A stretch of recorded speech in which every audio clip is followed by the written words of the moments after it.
The main problem is description and self-description, not political, but a cultural problem, and how we describe any phenomenon. We have some general schemes, according to which all happy families are alike, but we decline and see all families are somehow unhappy, and are unhappy in their own way. I wish to discuss the main problems of how we describe the process, or what mistakes we encounter, the conflicts between the language of politics and the language of political science, how the culture describes itself, self-describes, and how it's described from outside. This is the main problem. What usually happens is that the system has a memory on past forms and past states and potential feeling, anticipation of the future.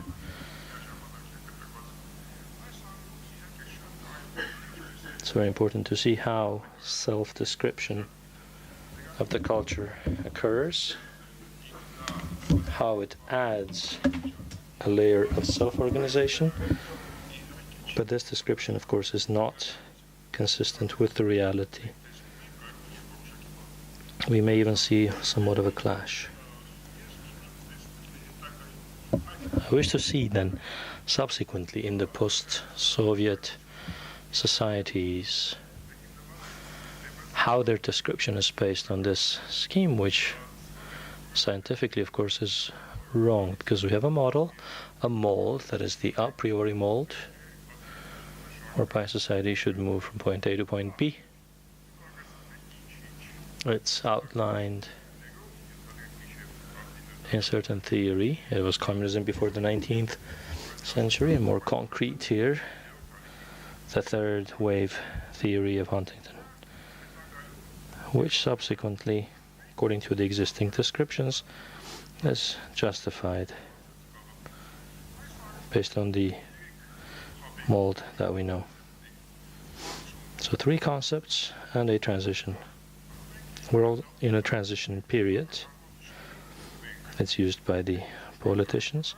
We're moving to a bright future, and it has 3 elements: liberalization, democratization, and consolidation. The magic formula that all post-Soviet societies have to go through.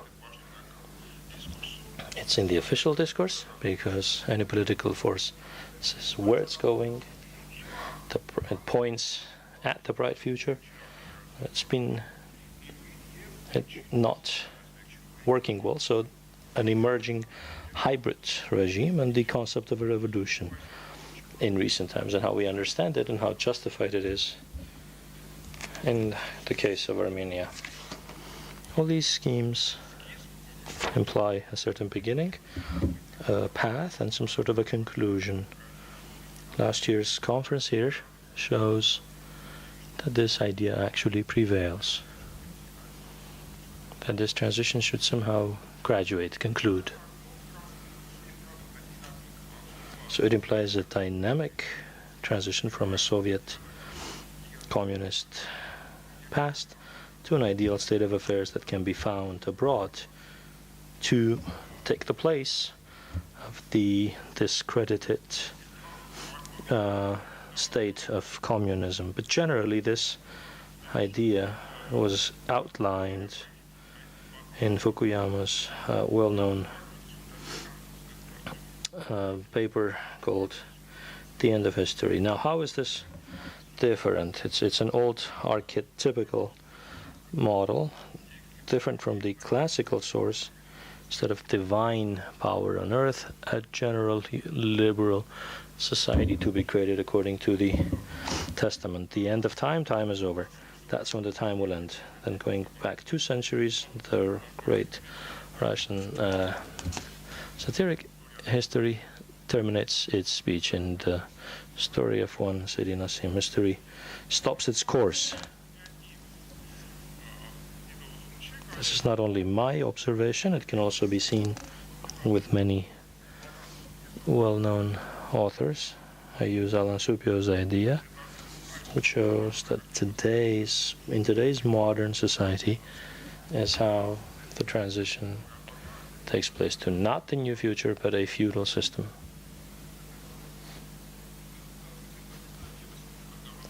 It indicates another idea which replaces Marxist communism with a new utopia. Going back to Lachman, this depends on the schemes of description, where the course of history is described as a struggle between the black and white forces. Eventually the white forces are triumphant, and no historic process will ever again occur. It's used here in 92. Lachman predicted the outcome of this system because it is a systemic problem and not the failure of any one particular state. Now, as you see, another quote by Lachman. Don't know if you know Fukuyama's work, but very much analyzing change. Timon Lachman wrote an article that I'm quoting here. After the collapse of communism, 20 years passed, the aforementioned trends of post-communist regime development have become stable, and we can agree on some conclusions.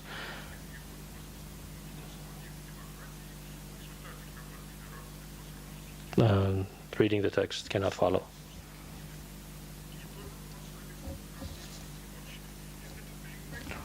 He then goes on with specific examples of theories that failed.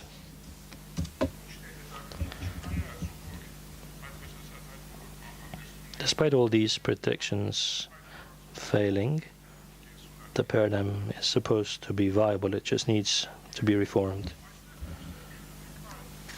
Let us now turn to some other outcomes. So if there is a transition, how far does it go?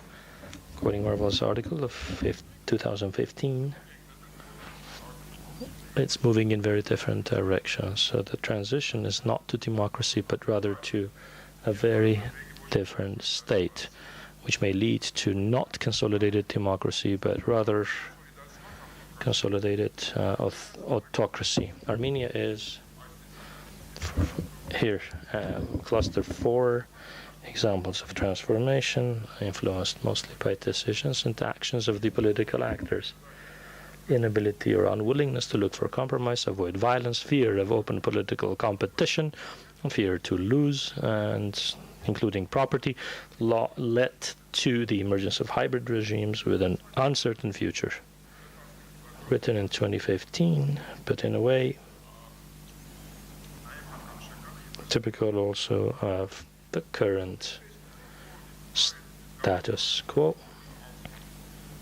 The transition idea is replaced with another idea which is methodologically quite flawed. It's the hybrid regime that is meant to adjust the metaphor of transit. It's another metaphor. It preserves the opposition between the bad past and the beautiful, bright future, but instead of the idea of annihilation of the past institutions and their gradual replacement by westernized institutions, the concept of hybrid regimes assumes the possibility of their cohabitation.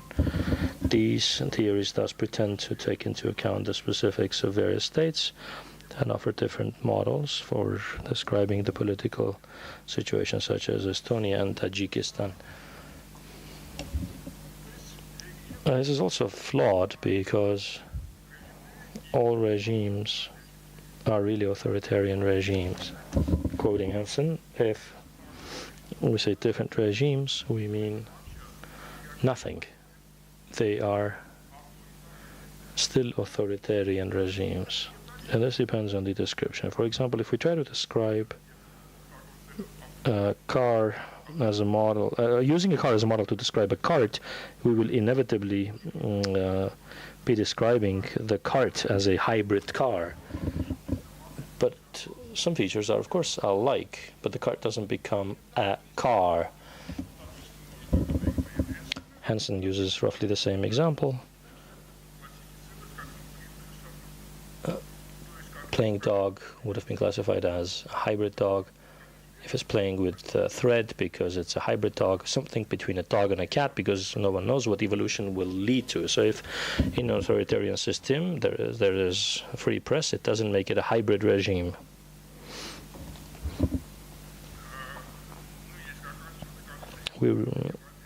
Merrill and others reached the same conclusion. Hybrid regime is another label. Now, what is happening in Armenia? Back in 2008, I proposed a term, and Mr. Voskanyan referred to it today, electoral feudalism.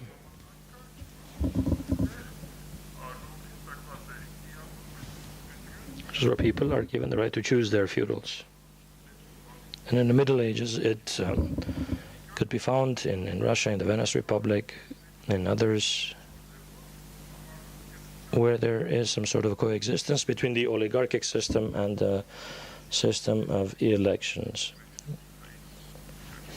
So looking at the post-Soviet situation, neutralizing these features of the socialist system doesn't automatically lead to any new phenomena.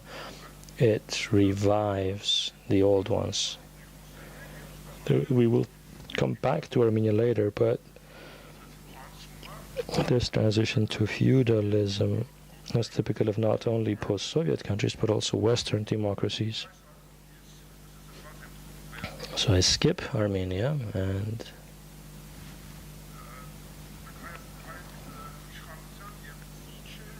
this is Crouch's definition of what is post-democracy. Not for Armenia, not for Russia, but the example of Great Britain. The main problem there in that post-democracy is similar to electoral feudalism, because people retain the right via election to change their government. They retain the right, but the system remains a feudalist one, like in Russia, the feudal could be changed. Similarly, Crouch says this can happen also in the British system, and for him, it's the return to the new Middle Age. There are some other circumstances.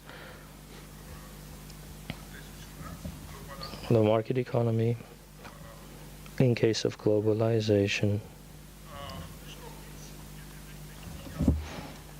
On the other hand, looking at the legal system, Crouch looks at the economic system, but looking at the legal system, and French author Alain Soupiot's theory, he speaks about re-feudalization, again pointing at the difference, but also the similarities between the modern legal system, in which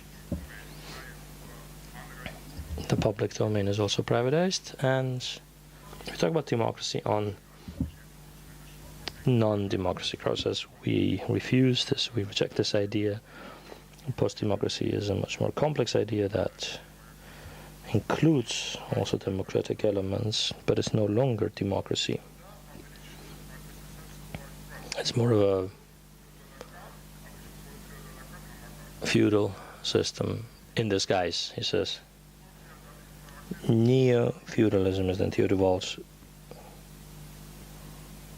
description, and how he characterizes the American political system. All three authors tie it to globalization. There are also differences in the grounds of legitimacy. For new feudalism, it doesn't come from God.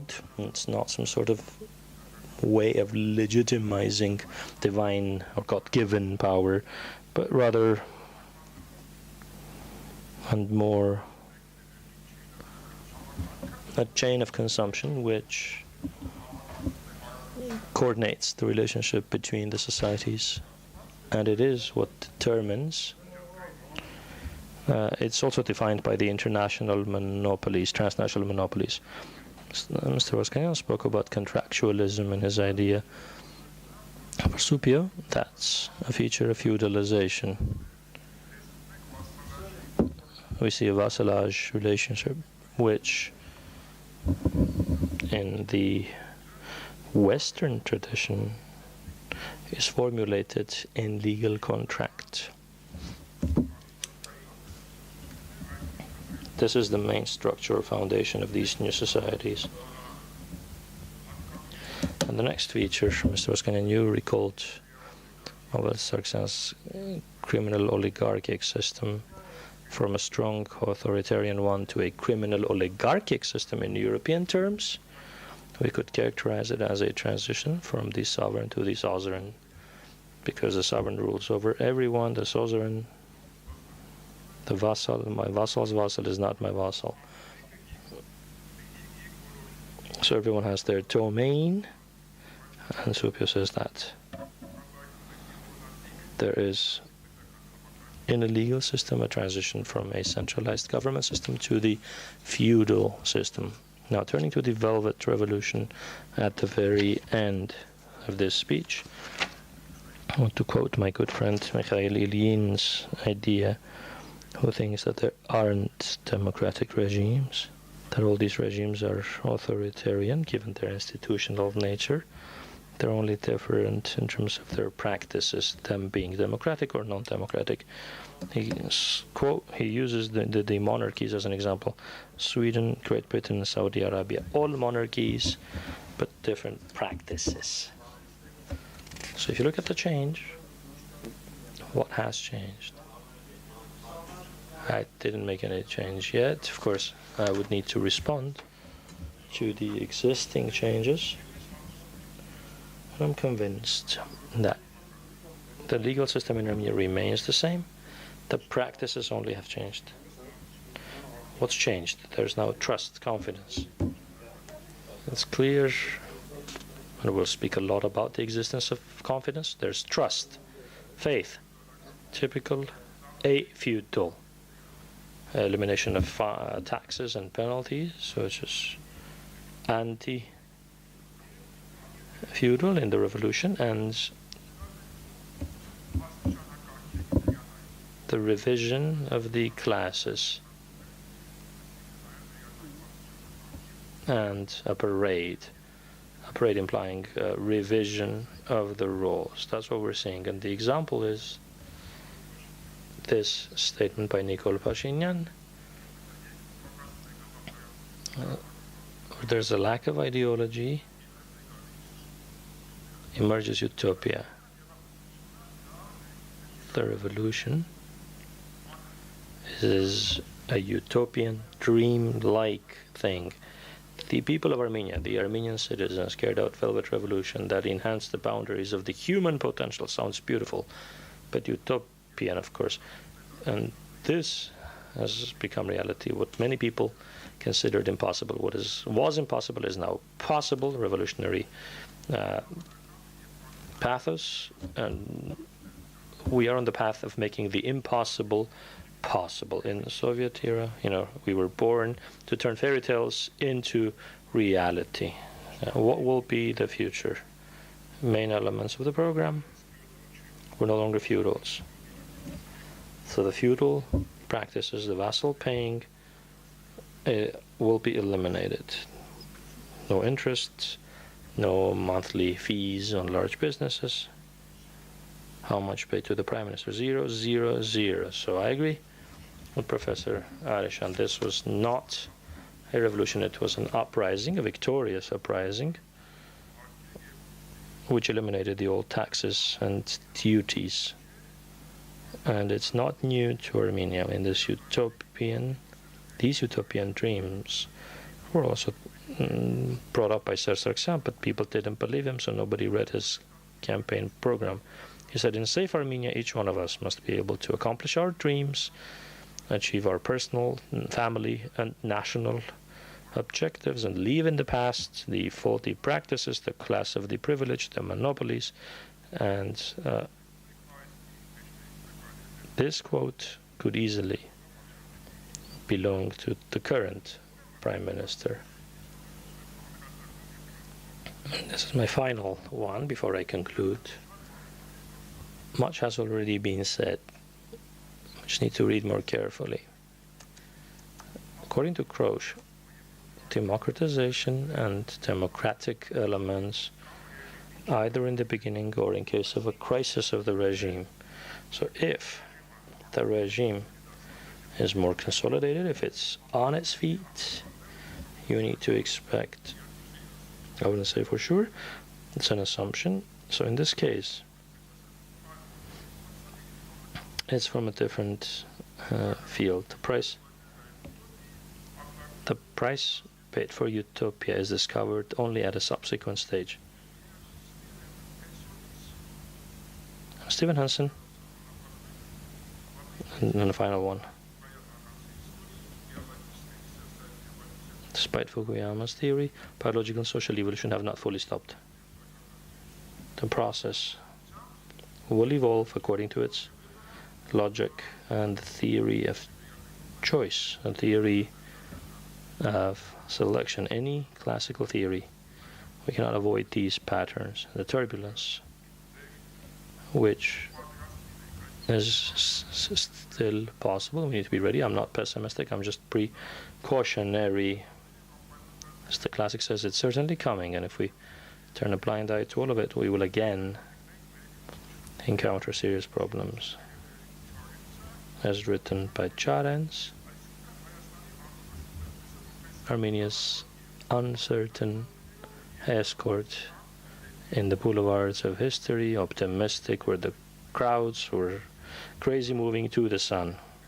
We have a path, but not the way.